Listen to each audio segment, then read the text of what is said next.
전문 강사들의 영상 플랫폼 온토리TV의 민수경입니다. 안녕하세요. 네, 안녕하세요. 조선호입니다. 네, 안녕하세요. 반갑습니다.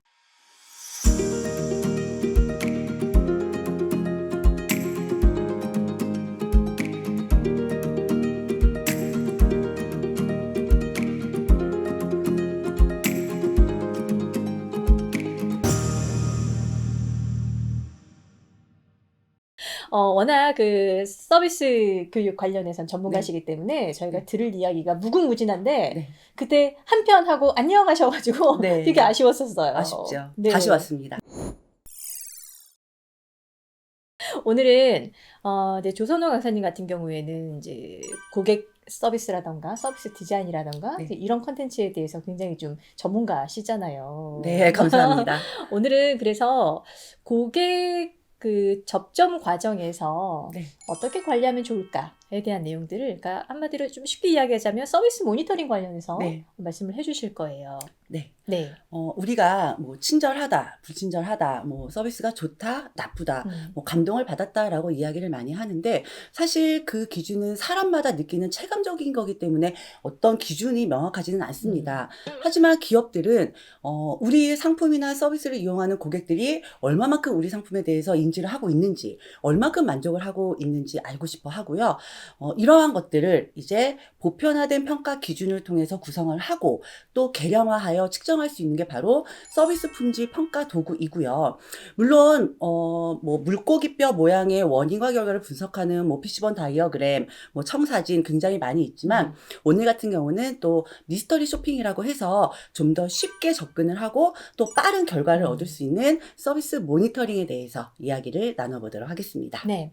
저희가 이제 서비스 모니터링 하는 과정에서 뭐 MOT라는 이야기도 네. 굉장히 많이 하잖아요. 네네. 그 의미가 뭔지, 유래가 네. 어떻게 되는지부터 좀 들어볼까요? 네.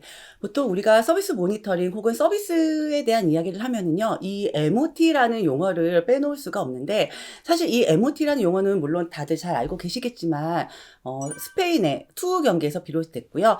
흥분한 황소가 투우사를 향해서 돌진을 하고, 투우사는 황소의 급소를 찌르는 그 순간, 그 절대절명의 실수를 하면 안 되는 순간에서 유래가 되었고, 진실의 순간이라고 해서 마케팅 쪽에서는 또 고객과 기업이 만나는 그 접점을 결정적인 순간, 그래서 모먼트 오브 트루라는 걸로 활용을 많이 하게 됩니다. 네. 우리가 보통 MOT 이야기를 할 때는 또 유명한 이분의 이야기를 또 빼놓을 수가 없는데, 네. 바로 39세 나이에 스칸디나비아 항공사에 또 취임을 한 또 얀 칼슨이라는 사장 이야기입니다. 보통 뭐 우리나라 돈으로 한 80억 이상의 만성 적자의 기업을 무려 1년 만에 8배 이상의 흑자로 또 돌린 어떤 신화적인 인물이기도 하고요. 그러면 이분이 과연 어떻게 그렇게 1년 만에 만성 적자 기업을 흑자로 돌릴 수 있었느냐, 그 비결이 좀 궁금할 텐데요. 바로 이 MOT라는 것을 고객 경영에 도입을 한 사례이기도 합니다. 네. 어떤 식으로 도입을 했길래 네. 1년 사이에 그 네. 기업이 그렇게 전환이 될 수 있었는지 궁금해요. 보통 이제 기업의 이제 접점의 직원들이 고객과 만나는 그 짧은 15초 동안 네. 기업의 이미지가 좌우된다고 이야기를 했고요. 고객 중심의 서비스 현장을 또 그대로 도입을 한 케이스라고 볼 수 있습니다. 네. 예를 들면 우리가 이제 비행기를 탔을 때 네. 기내식을 받았는데 기내 접시에 무언가 묻어 있어요. 그러면 고객들은 순간 그 접시에 묻은 이물질로 인해서 항공사 전체가 조금은 불결하다라는 느낌을 받게 된다라는 게 이런 이론이고요. 반대로 뭐 대표님 이제 뭐 해외로 가시거나 할 때 티켓팅을 할 거 아니에요. 티켓팅을 할 때 그 직원이 굉장히 친절했다라고 하면은 고객들은요, 그 항공사의 모든 직원들이 다 친절하다라고 받는 게 바로 이 MOT의 개념을 도입을 했다라는 겁니다. 네. 그러니까 그 짧은 순간에 그 찰나로 그 기업을 평가하는 고객 네. 입장에서는. 네. 그렇죠. 맞습니다. 그러니까 저희가 그러면 그 MOT의 영역을 좀 구분해서 봐도 좋을 네. 것 같아요. 네. MOT 영역은 크게 세 가지로 구분이 됩니다. 첫 번째는 시설이나 어떤 인프라적인 하드웨어, 좀 고정된 MOT이고요. 두 번째는 이제 소프트웨어라고 해서 우리가 구매를 하거나 환불을 할 때, 혹은 뭐 포인트를 사용을 할 때 구매 절차에 대한 것, 이제 소프트웨어라고 구분을 하고, 그다음에 이제 세 번째는요, 이제 저랑 만나는, 또 고객이 기업과 만나는 직원 응대가 있습니다. 바로 뭐 응대 태도라던가 얼마큼 관심을 갖고 적극적으로 임했는지에 대한 휴먼웨어, 이렇게 세 가지가 MOT의 영역이 될 수 있습니다. 네. 그래서 보통 우리가 MOT 같은 경우에는 아마 이렇게 동그라미에다가 점점 해갖고 각 접점을 맞아요. 이야기를 좀 많이 하게 되는데, 대표님 이번에 또 네. 새로운 붕붕이 구매를 하셨잖아요. 워낙 광고를 많이 해가지고. 네, 그래서 한번 생각해 보시면 매장에 들어갔을 때 네. 위치, 내가 들어갔을 때 그 직원이 어떻게 대했는지, 직원, 또 내가 어떤 붕붕이를 나의 MR로 데려올까라고 상품을 봤을 때의 그 붕붕이들의 진열 상태, 매장 분위기, 이런 것들이 다 MOT의 접점이라는 거죠. 그렇죠. 네. 모든 게 아마 만족스러웠기 때문에 아마 그 새로운 붕붕이가 또 우리 대표님 곁으로 오지 않았나라는 생각도 듭니다. 말씀하시니까 그 접점들이 다 좀 이렇게 떠오르는데요. 네. 처음에 이제 그 매장을 둘러보기 위해서 입구로 들어가는데 네. 들어가는 입구가 여기 맞나? 라고 한번 좀 생각했었어요. 조금 위치. 비좁았었거든요. 네네. 들어가는 입구가. 그래서 여기 맞나?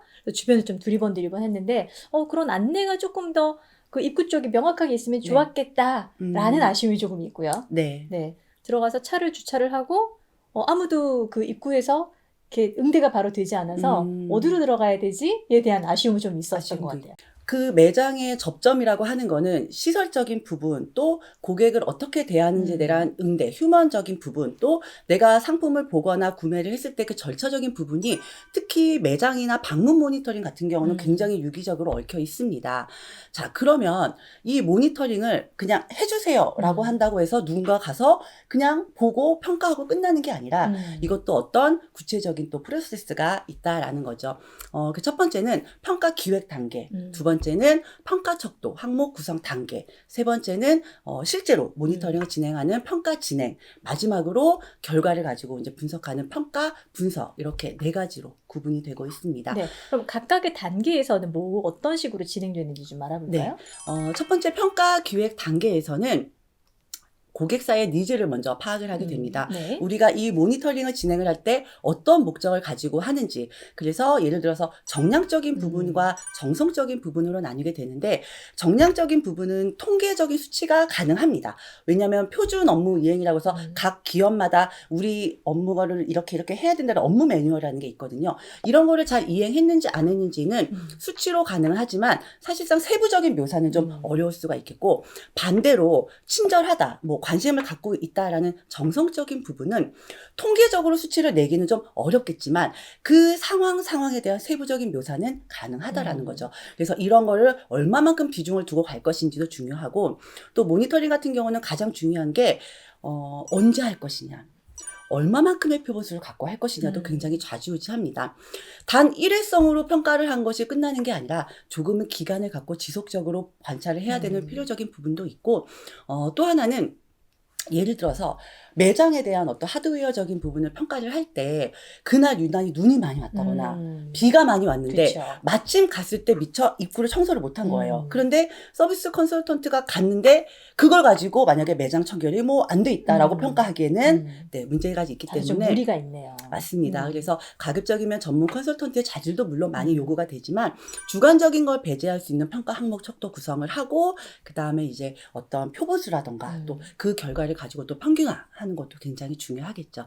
그렇게 해서 평가 기획을 마치게 되면 두 번째는 이제 평가 척도 항목을 구성을 하게 되는데요. 여기서 또 중요한 거는 얼만큼 측정할 수 있는지, 측정 가능성, 또 이행하면서 위험은 없는지, 또 이행 위험성 등을 또 보게 되고, 이 평가가 공정한지 객관적인지 또 이런 것도 보게 됩니다. 그래서 이렇게 해서 나온 평가 항목을 가지고 세 번째 평가 진행 단계에서는 프리테스트를 한번 해보게 되고요. 이 과정에서 한번 또 수정을 하게 되고, 괜찮다, 항목이 고객의 니즈에 맞게끔 구성이 되어 있다라고 하면은 이제 전문 컨설턴트가 나가서 방문 모니터링, 전화 모니터링을 진행을 하게 됩니다. 네. 나온 결과 가지고 이제 마지막에는 그냥 끝나는 게 아니고 이 결과를 가지고 교육 반영을 한다든지, 또 우리 기업의 어떤 상품이나 서비스, 업무 매뉴얼을 또 바꾼다든지, 또 유관 부서들과 함께 어떻게 좀 상호작용을 할 수 있는지를 또 측정을 하게 된다라는 거죠. 네. 이렇게 해서 네 가지로 크게 구분할 수가 있습니다. 네. 자, 이제 네 가지 어떤 프로세스를 거쳐서 네. 마지막 단계에 정말 그 기업의 성과에 연결 지어질 수 있는 네. 그런 이제 솔루션을 만들어내는 게 숙제일 것 같은데요. 자, 오늘은 저희가 여기까지만 듣도록 하고 네. 다음 시간에 조금 더 이제 구체적으로 서비스 모니터링의 방식, 또 네. 구체적으로 어떤 내용이 모니터링이 되는지 살펴볼 텐데요. 네. 살짝만 좀 안내를 해주실까요? 네, 다음 시간에는 우리가 전화 모니터링을 할 때도 보편화된 항목이 또 나와 있거든요. 그래서 어떤 보편화된 항목들이 있고 어떻게 구성이 되는지, 또 방문 모니터링 같은 경우에도 그 MOT의 접점을 어떻게 구성하는지 항목에 대해서 이야기를 해보고, 마지막으로 이 서비스 품질을 하는 궁극적인 또 이유가 있습니다. 그 이유와 또 이 결과를 어떻게 활용하면 좋은지, 활용 방안에 대해서 이야기를 해보도록 하겠습니다. 다음 시간에 다시 이야기를 나누도록 네. 하겠습니다. 다음 시간에 뵙겠습니다. 네, 고맙습니다. 감사합니다.